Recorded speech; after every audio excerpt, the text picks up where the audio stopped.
Hello, ഇന്നൊരു അടിപൊളി റെസിപ്പിയുമായിട്ടാണ് ഞാൻ നിങ്ങളുടെ മുന്നിൽ വന്നിരിക്കുന്നത്.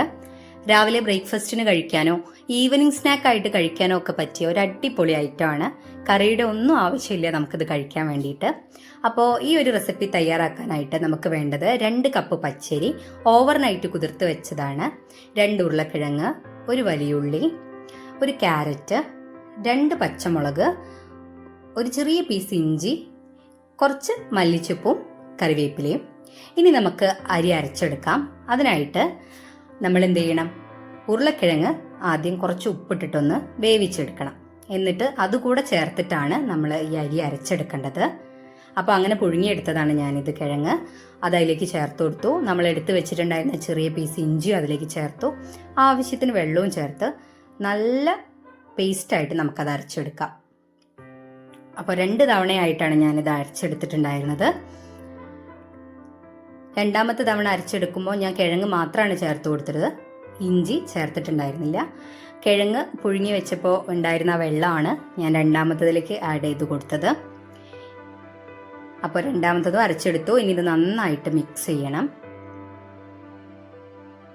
ഇനി നമുക്കതിലേക്ക് വേണ്ടത് നമ്മൾ എടുത്തു വെച്ചിരുന്ന വെജിറ്റബിൾസ് ചെറിയ പീസായിട്ട് അരിഞ്ഞെടുക്കണം. പച്ചമുളക് വട്ടത്തിലാണ് അരിഞ്ഞത്. എന്നിട്ട് ഇതെല്ലാം കൂടെ ആ മാവിലേക്ക് ചേർത്ത് ഉപ്പും ചേർത്ത് നല്ല അടിപൊളിയായിട്ട് ഇളക്കി യോജിപ്പിക്കണം. രാവിലെയൊക്കെ കഴിക്കാൻ പറ്റിയ ഒരു അടിപൊളി ഐറ്റമാണ്.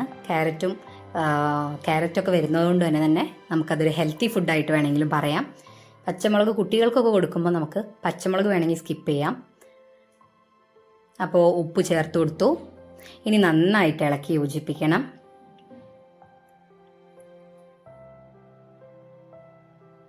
അപ്പോൾ ഈ ഒരു പരുവത്തിലാണ് നമ്മൾ എടുക്കേണ്ടത്. വെള്ളം കൂടി പോവരുത്, ഇത്രയും വെള്ളം മതി. ഇനി നമ്മൾ അതിലേക്ക് ഒരു 1/4 ടീസ്പൂൺ ബേക്കിംഗ് സോഡ കൂടി ആഡ് ചെയ്യുന്നുണ്ട്. ബേക്കിംഗ് സോഡ സ്കിപ്പ് ചെയ്യണമെങ്കിൽ നമുക്ക് ചെയ്യാം, പക്ഷെ കുറച്ചുകൂടെ ടേസ്റ്റ് ഉണ്ടാവുക അതുകൂടെ ആഡ് ചെയ്യുമ്പോഴാണ്. പിന്നെ വേണ്ടത് ഒരു 3/4 ടീസ്പൂൺ ചെറിയ ജീരകം കൂടിയാണ്. ആ ജീരകം കൂടെ ചേർത്തിട്ട് നമുക്ക് നന്നായിട്ട് ഇളക്കിയെടുക്കാം. ഇനി ഒരു നടു കുഴിഞ്ഞിട്ടുള്ള ഒരു പാൻ വേണം നമുക്ക് ഇതിന് വേണ്ടിയിട്ട്. എന്നിട്ട് അടുപ്പിൽ വെച്ച് നല്ലോണം ചൂടായതിന് ശേഷം ഈ മാവ് നല്ല ഇളക്കി വെജിറ്റബിൾസ് ഒക്കെ കിട്ടുന്ന രീതിയിൽ ഒരു കയ്യിലെടുത്ത് അതിലേക്ക് ഒഴിച്ചു കൊടുക്കാം. എന്നിട്ട് നമ്മളത് അടച്ച് വെച്ച് വേവിക്കണം. ഒരു പറ്റ തീ കുറച്ച് വെക്കരുത്, ഒരു മീഡിയം ടു ഹൈ ഫ്ലെയിമിൽ വേണം ഇത് വെക്കാൻ വേണ്ടിയിട്ട്. അപ്പോൾ ഒരു ഭാഗം വെന്ത് വന്നിട്ടുണ്ട്. ഇനി നമുക്കത് മറിച്ചിടാം. അപ്പോൾ ഇങ്ങനെ 2-3 തവണ നമ്മൾ മറിച്ചിട്ട് വേവിക്കണം. അപ്പോൾ ഇതാ 2 ഭാഗം വെന്ത് വന്നിട്ടുണ്ട്. 2ാമത്തെ അപ്പത്തിന് വേണ്ടിയിട്ടുള്ള മാവ് ഒഴിച്ചു കൊടുത്തു. അപ്പോൾ അതും ഏകദേശം ആയി തുടങ്ങി.